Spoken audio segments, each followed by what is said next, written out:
nice. Long with clothes, 1975.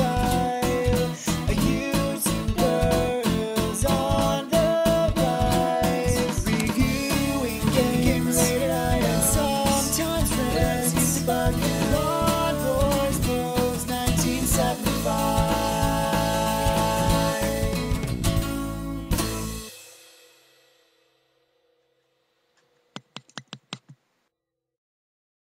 Hey YouTube, Longboys Post 1975. This is a video response to my mate Pattimus. I'll put a link to her channel in the doohickey down below. Oh yeah, fuck you Google, see we are still doing them, of sorts. And she is in my channel list. She's done another one of her, you know, random questions videos, I should say. And I do like a good random video, and it's been a while since I've done a good random video. Now, I've written all your questions down, Paddy, so I may butcher them along the way because my handwriting is absolutely appalling. Anyway, first question. Favourite Muppets? Who would you be and why? Maximum 3 choices.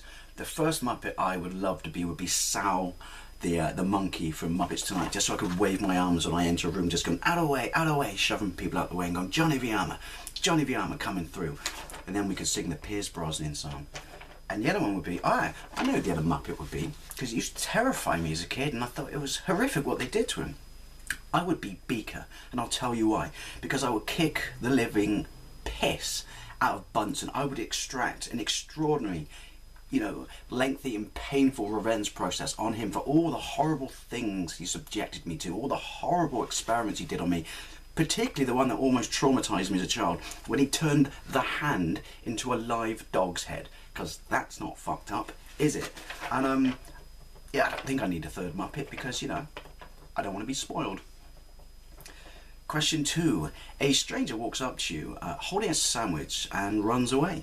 Do you eat it? What's on it? Justify your choices. Now, I would take it and I would eat it, just for the delicious irony, because they say there's no such thing as a free lunch. But before I did that, there would be a couple of stipulations. I would chase him down, I would push him to the floor, and I would ask him, did you at least wash your hands before you made it? And he went, yeah. I'd say, all right, is it a crisp Marmite sandwich? And if he said yes, I would take it and I would eat it. Why? Well, because if it ain't crisp in a Marmite sandwich, what's the fucking point? Win. Right, do you have a fave pair of socks? Show us. I do. It's my Spider-Man socks. Yeah, Spider-Man. Thing about socks is, you know, with great socks comes great responsibility, so I treat my Spider-Man socks with respect, because my hands were burnt with my Peter Griffin socks, because just because they're, you know, sexy socks, don't abuse them with how often you wear them, because then you fuck up the heels and get that little scaggy hole that just looks like you're cheap and makes walking around on wooden floors cold. Right, fave holiday. I think it's safe to say we probably already know this one. Oh, you had to go deep. Is it better to burn out than to fade away? To quote the Kurgan.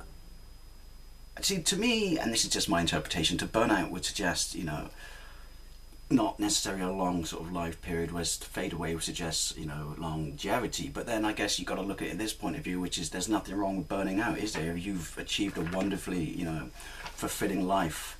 Ticked off all the boxes of everything you've ever wanted to do, you know, you've just done it all, you know, then I guess burning out is no real biggie.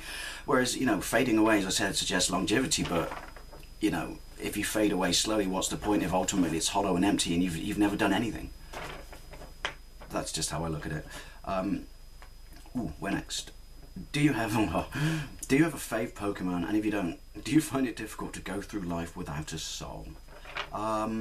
I don't have a fave Pokemon. I've never played Pokemon, I've never watched Pokemon, I've never had stickers, you know, cards, bowls with things in that pop out, spiky hair, baseball caps in high-pitched voices. It's not to say there's anything wrong with it, I've never experienced it. But the interesting thing is, Paddy, about having no soul, if you watch Supernatural, is when you have no soul, you aren't aware that your soul is, so therefore you don't care that you don't have a soul, so ultimately going through life without a soul doesn't matter. if you could telekinetically control, I sounded so cold.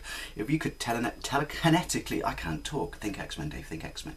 If you could telekinetically control any household object, you know, or device, what would it be and why? But you have to own it. TVs, it would be TVs. Why? AA batteries are expensive, and come on, who of us doesn't always lose a remote and end up buying one of those overly complicated to program universal remotes that never actually universally control everything and 4 times the size of your car? Are we all just dust in the wind? To which I would say, Socrates, the only true wisdom is knowing that you know nothing. Sorry, I had to put Bill and Ted's in there.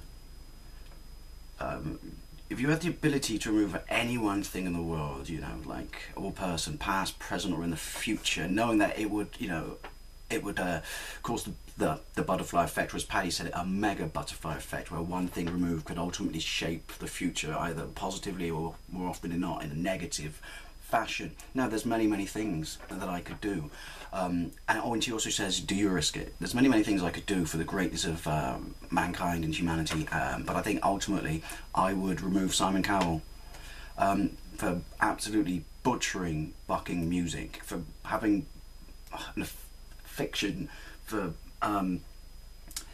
white t-shirts, moobs, shit hair, and making everyone seem to think that when you sing you have to do that really irritating wavery fucking thing in your voice, because that's not fucking music. Oh, and I've got rid of it, music will be good again. So yeah, I'd risk it. Fucking A, Simon Cowell. Now, if you had the power of reincarnation to use once on anyone, who would it be? You know, who would you bring back? Easy. I'd bring back Elvis Presley when he was still sexy, slim, and fucking cool. You know, from like the '66 comeback or whatever it was, and I'd say, dude, right? Lay off the pies, the burgers, don't take drugs, don't go to Vegas. Colonel Parker is a twat, yeah? Oh, and those suits with the weird little wings, what the fuck is that about? Lose them, you look like fucking Batfink. And then we could have cool young Elvis again, because I like Elvis, and I think it's a shame that we've ended up with fat Colonel Parker raped Elvis. Anyway, sorry, that one kind of got away from me. Anyway, that's my answer to Patti's questions. I'll leave a link to her video in the doohickey down below. I really do recommend you go and check her out, because she's a bucket full of Lego blocks. I was supposed to say Ninja Biscuits. I have no idea that my brain would have such a massive fail there. Anyway, thank you very much for watching, and I'll see you later.